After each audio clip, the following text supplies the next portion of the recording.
that there has been subsequent movement on these allegations that were raised earlier on by you already. They are still seem to be pending. Yes, that we know.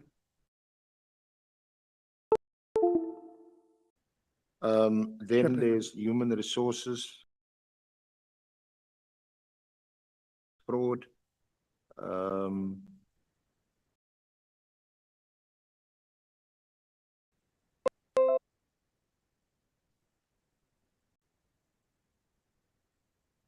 Are there any recommendations directly? I don't see them in this document on page 187.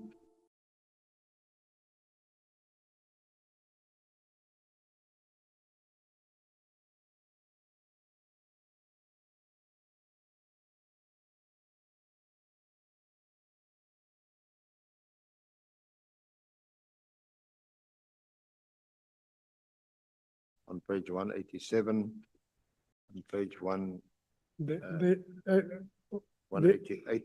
There is no finding against General Patlani in this finding, because if you check the report, some of the issues they were saying further investigation, which they never did. Like drugs, they said there must be And the reason I refer to that is that in your paragraph 24 in 2016, Lieutenant General Patlani was confirmed as the acting National Commissioner. Yeah. And you recorded, notwithstanding adverse findings of the CPN report.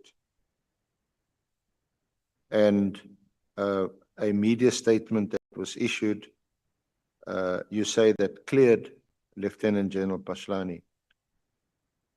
No, that is not. We saying in 2016, Lieutenant General was confirmed the acting National Commissioner of the South African, notwithstanding adverse finding of the CPN report. Immediately after assuming the office of the acting National Commissioner, SAPS, the management of SAPS issued a media statement claiming that the CPN report cleared General Patlani. Yeah, that's what I'm asking. There's no direct mention of General Patlani in the findings or the recommendations. Then when he gets appointed as acting National Commissioner, you say despite adverse findings in the report. Yes. And then SAPS, when he gets appointed, issues a media statement claiming that the report actually cleared him. Yes. If you check the finding and the recommendation of the report, Chair, there is a finding of an irregular appointment for Brigadier Morapedi. The chairperson of that panel was General Patlani. That Okay. is when we say notwithstanding. So you say that that is okay. So that's the direct link. Yes, chairperson. And then you go on to say there's a judgment copy of which you also don't have, SSR 15, No. where you say the court had expressed a disagreement with the version given in this of the CPN report. Yes, for sake of time, we gave the case number. I think the committee, the honorable members will check, but in our annexures, we have the case, we have copies of the case where the judge did not agree with him, say, you are saying the CPN report cleared you, but after reading and perusing your documents, the CPN report does not exonerate you. That is the case number that we gave you. It's Lieutenant General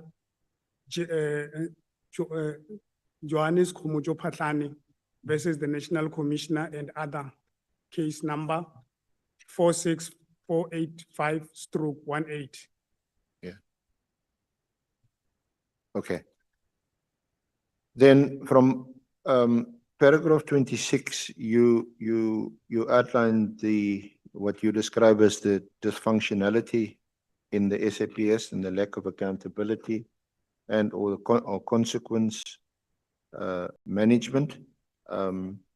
So after the suspension of General Pashlani, you persist and you raise these complaints with General Mothiba. Yes, Chairperson. Do you want to just comment briefly on the whole of that section 26(1) to 26(7)? Just summarize it. That is, from 26.1, after General Patlan was suspended, General Mothiba became the acting National Commissioner of the South African Police Services. We read that he had embarked on the process of implementing the CPN report. And I will put on record that during this time of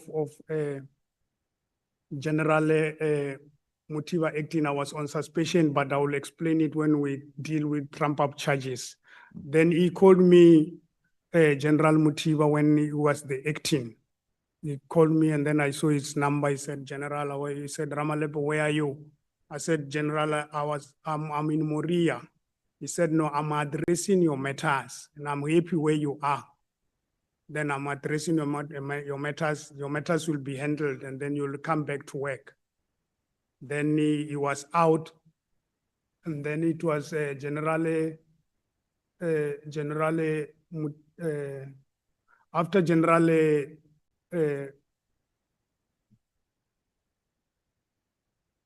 Yeah, what I want General to, Mothiba, it was General Sithole.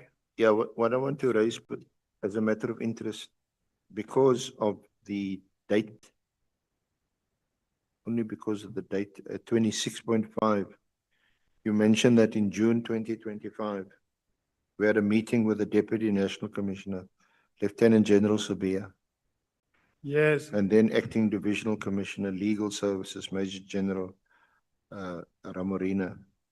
So the meeting discussed criminal activities within the forensic services. yes. Can I start on the 26.2? Because we must put, we believe this must be on record. Or after General Mothiba retired, General Sithole was confirmed the National Commissioner of the South African Police Services. And then General Sithole appointed Lieutenant General Magadlela as an acting divisional head forensics. Then General Magadlela called us to a meeting where he told us, he was instructed by the General National Commissioner to implement the finding and the recommendation of the CPN report. Then General Magadlela, on the process of implementing, he was suspended. Then Lieutenant General Motlala was appointed again as an acting divisional commissioner. We raised issues. Adding to those issues, we also raised issue of corruption and irregular reinstatement of Brigadier Morabedi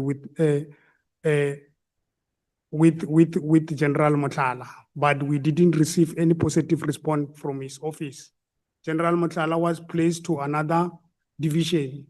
He was succeeded by Lieutenant General Sintumule, who we met to report complaints on victimization, criminal activities, and finding of the report. Nothing positive came out of that.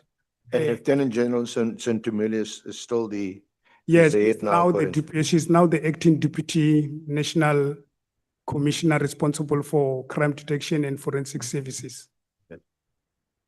So how do you get to a meeting with Lieutenant General Sabia? That is when He's the deputy, he was the, head before of, his suspension, was the deputy national commissioner for crime detection and forensic services. We had a meeting with him June 2025, outlined and gave him dossier of the theft of drugs, amongst other complaints within the division. During the meeting, General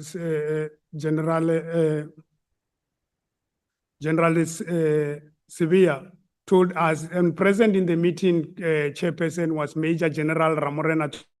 Don't know, I'm pronouncing it good now. And then General Sevilla, during the meeting, he proposed that we approach Lieutenant General and tender apology in order to make our breakthrough in our career. The proposal was rejected with the contempt and the meeting was adjourned. And then you failed to get assistance from Lieutenant General Sabia and Ramorina Tsai, and you then escalated this to the National Commissioner General Masambola. Who had by then, is it by then or only after you approached him that he appointed an investigation team under Lieutenant General Jacobs to investigate the complaints? That is after we had a meeting with Sevilla, then we approached General Masemola on the 31 October 2025. So what was the outcome of that investigation? We're not being flourished, but we were told the report was in his office. Through Chair, the advice was that the report is awaiting the turn off from General Masemo. That is how far we tried to get to ask the report, then we're not given. Okay. So you're requesting the Honorable Committee to also get that report? That is our plea, Chair. Now, on paragraph 28, there's a whole list of names. Some of the names are familiar to this Honorable Committee, others not. Is that to illustrate or demonstrate that all of these high-level persons are aware of your complaints? Yes, Chairperson. The CPN report subsequently submitted to the Public Service Commission, Treasury, SARS, IPID, and no apparent response. With your own fight, you say you approached SAPS for payment for your legal fees. You approached some NGOs. That's recorded there in paragraph 29. And this is what you mentioned earlier, that eventually Lieutenant General Pashlani prevailed in the High Court, but then subsequently got assistance. And we know that the matter is now on appeal. Some of these issues that arise also from the CPN report had gone as grievances to the SSSPC, that's the Bargaining Council. It's recorded at the whole of paragraph 30.1 through to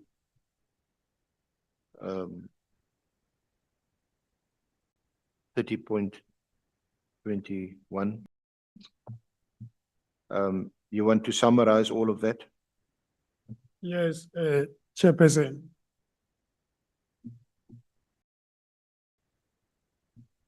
Or just give us highlights of some of the...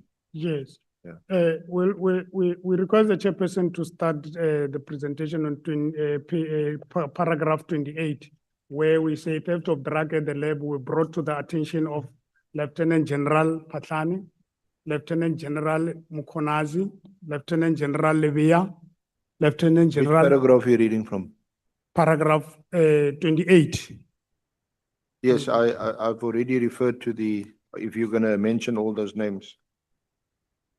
I said that the Honorable Committee, they're familiar with some of the names and not others. No, we request through your chair to emphasize the names so that we can be on record or nothing. We did everything in our power to report this thing to these senior officers, but we never we never got any assistance but victimization as a result of reporting these issues to them. That's why we pleading the chair to say we want to read on record paragraph 28. Okay. Yes. Your affidavit, though, is part of this record. Pardon, Chairperson? Your affidavit that you're reading from is part of the record. Pardon? Your affidavit that you're reading from is part of the record. The- Do you still want to read all these names? Now, if you. No, These names, as I said, that some of them are quite prominent and we are familiar with them. Some of them have appeared before this committee. And I think the honorable members note them and you may well be asked questions about some of them. Okay, Chair. But if we can just move on because of our time, the irregular appointments that you highlight in paragraph 30, which is a long paragraph, 30.1 through to 30.21. What in summary do you want the honorable members to take out of all these irregular appointments, grievances that Well, have been lodged? In summary, we would like the committee to consider the irregular appointment of Brigadier Morabedi as pointed out in the CPN report. And then moving forward to paragraph 32. But you recorded 30.10, Brigadier Morapedi was dismissed. No, we'll get to that. That it's here, Yes. 3.10. We'll explain to the committee through you, Chair. We will request the committee to look into the CPN report, most particular to the irregular appointment of Brigadier Morabedi as recommended by the CPN report. Then 30.2, it's during the period of 2012, they were posts advertised within the division forensics where I applied and shortlisted an interview for post number 93/2012, FS number 96/2012, but not appointed. I challenged this advert through the grievances, and then my grievance was registered at SSBC and also reported the matter to IPID under case number Pretoria Central 489/10/2017. The investigation outcome was submitted to NPA, but the NPA declined to prosecute. They say we don't have a prima facie case. Nevertheless, the finding of the internal audit of commissioned by General Ngoga, investigated by Major General Matlu. But the IPID and the SAPS internal audit recommended the departmental inquiry into the panel members, meaning Brigadier. Who was then the head of IPID? Forensic. The head of IPID then was Mr. McBride. And did he also conduct this investigation or? Yes, because the recommendation of IPID was there must be a departmental inquiry and criminal charges, hence the case Pretoria Central 489 of 10/2017. That's at 30.5. Pardon? At Yes. 30.5 of your 30.5, affidavit. yes, Chairperson. And then the department inquiry find the panelist guilty of a misconduct, and then Brigadier Morabedi was dismissed. Confirmed by the dismissal was confirmed by the then Deputy National Commissioner General Lieutenant General Tsumani, and then Colonel Redder, Colonel Matebula, Colonel Twala were suspended for 2 months without salary. Brigadier Morabedi and Colonel Twala challenged their sanction at the SSBC under case number PSS 320/19-19/20. The other one PSS 327-19/20. Instead of SAPS defending the case, because in the bundle I have a communication coming from Brigadier de Kock, then it's now on retirement. He sent me an email to say, Ramalepe, I want you to come and assist me in defending the matter of the 2 officers, because we are the main complainant. But my union being Pope Crew, they wrote back to Brigadier de Kock to say, you can want Ramalepe to come and testify to support your case when you don't want to settle Ramalepe's case, because General Magadela already wrote a settlement letter to your office to say settle the Ramalepe settlement, because internally I'm disciplining the panelist. Legal never did that. till today, we are still fighting. Hence the meeting with the now General Masemola. And then legal SAPS entered into settlement with Brigadier Morabedi and the Colonel Twala. We have annexure marked 19, where we demonstrate the irregularities of the settlement.